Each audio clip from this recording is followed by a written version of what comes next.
nice little waterfall right here.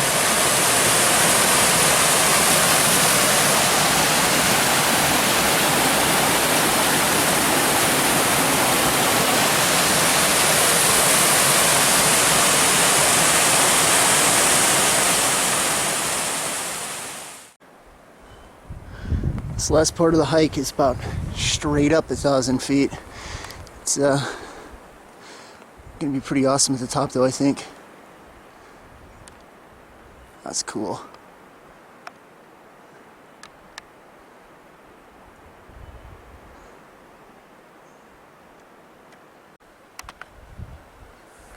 Well, I've come quite a ways here. Almost to the top. The view is looking incredible.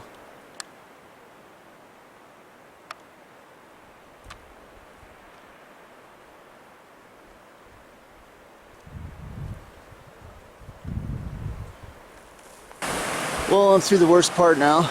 Man, that was steep. Whew. That was straight up. Looks like I'm almost there.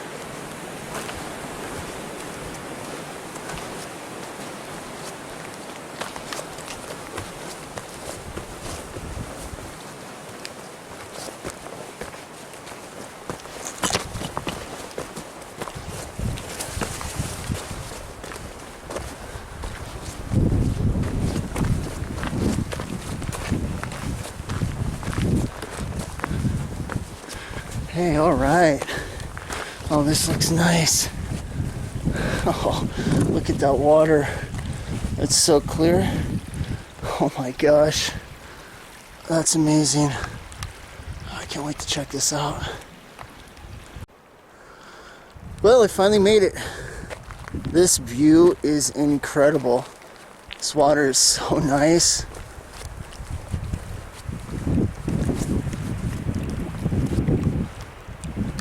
Wow, look at this.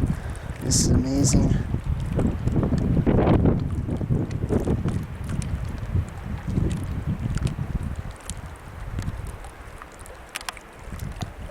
Oh, this is going to be a great place to camp.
Well, it was windy last night, but man, this morning, this lake is perfectly calm. Looks like glass. That's amazing.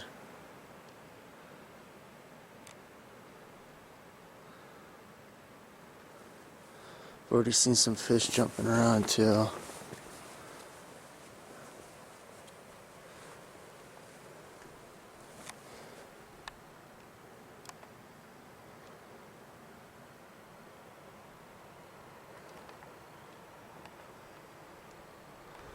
Oh, this is so nice.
Saw a couple of fish out here. Let's see if I can catch one.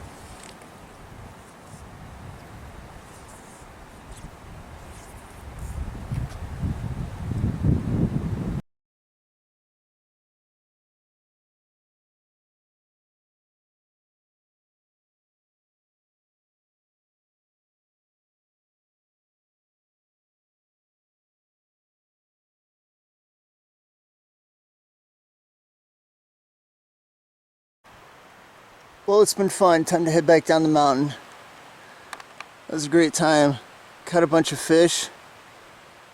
Scenery is amazing. Alright, here we go. Okay, just got back to the truck. Man, that hike was awesome, but that was intense. Man, that sucker is steep, but great time.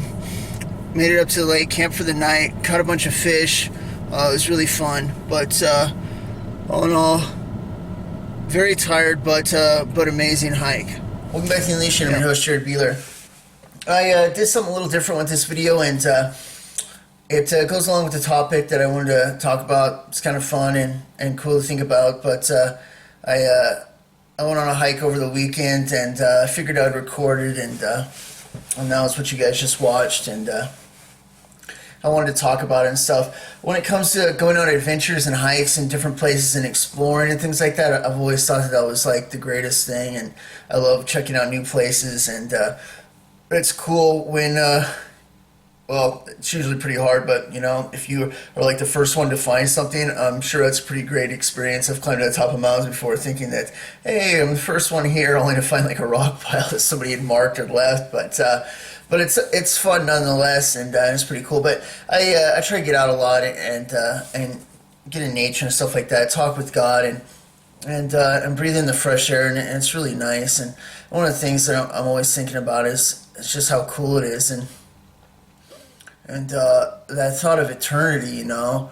and the endless expansion of being able to explore and enjoy creation that God has and the things in store for beyond time itself. It's such an amazing thought for those that have bent the knee and given their life to Jesus Christ and made him their Savior.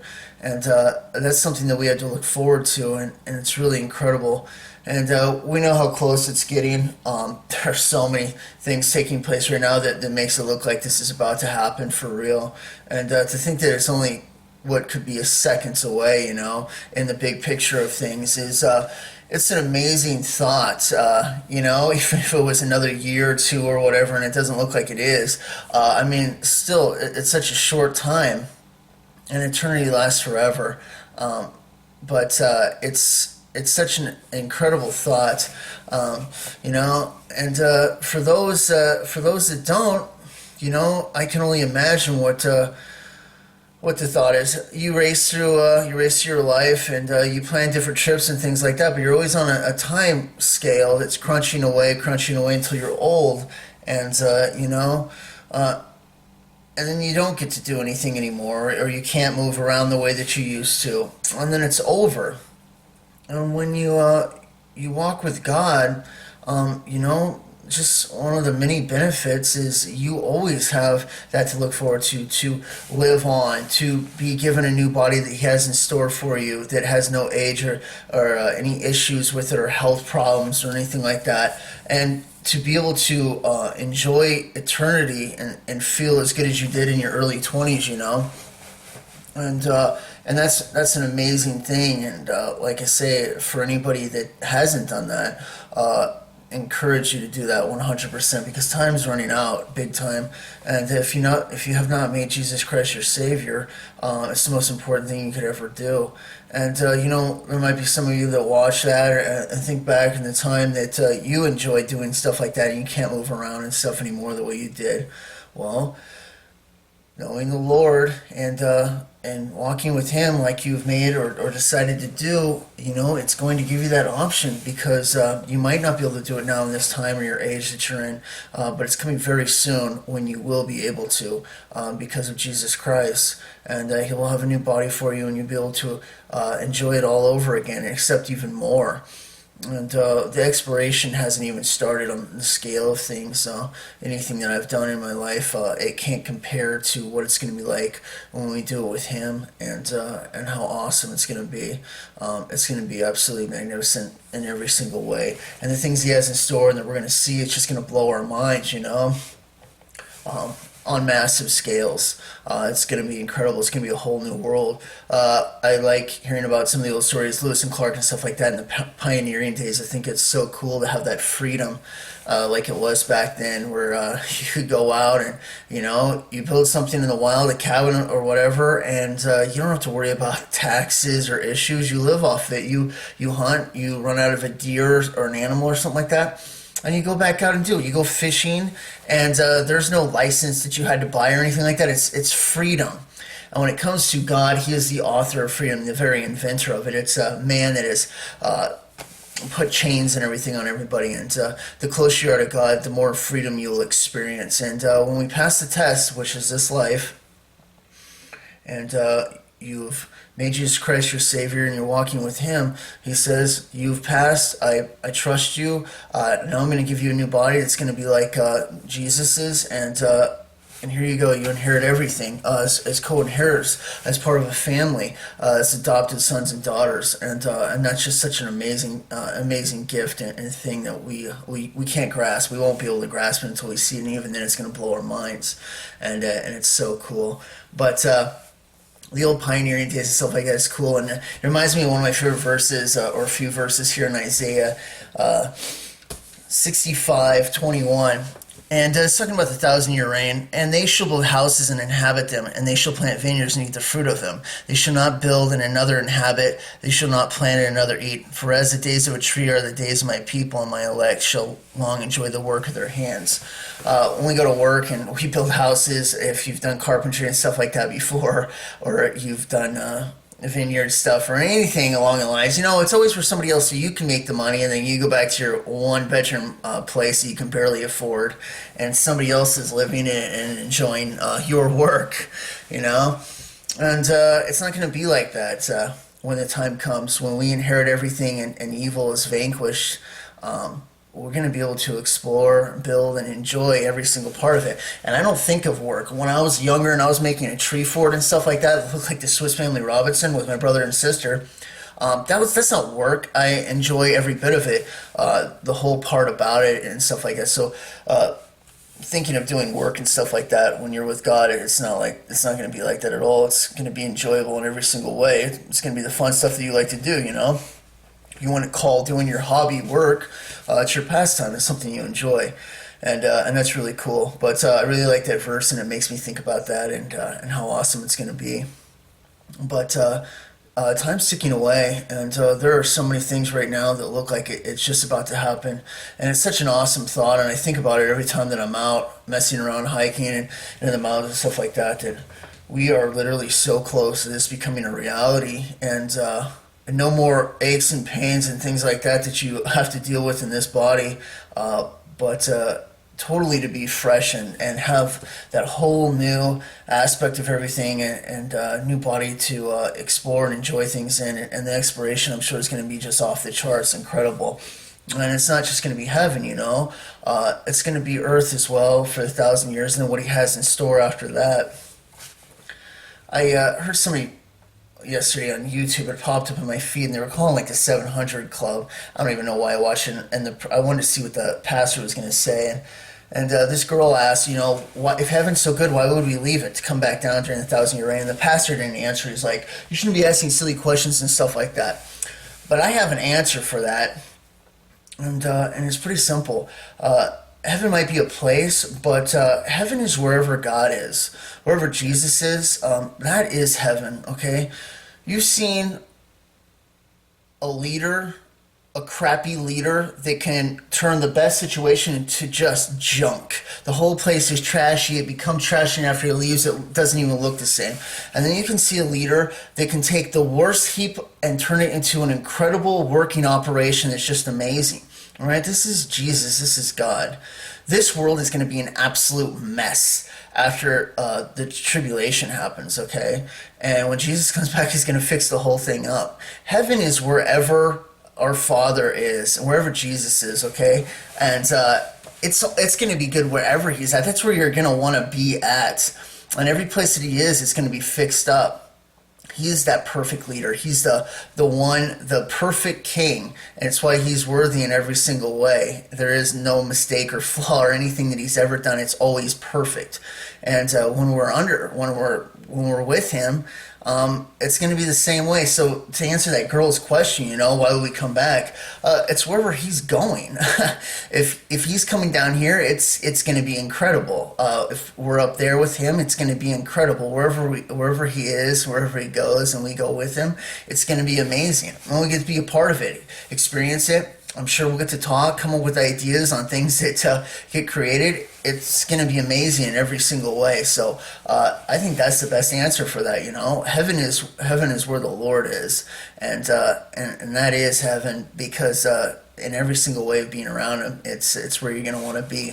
On any of the work, there won't be anything bad around him, because like you say, like that perfect leader, which he is, it will be fixed up to be absolutely amazing. So it's pretty awesome, and it's really cool to think about.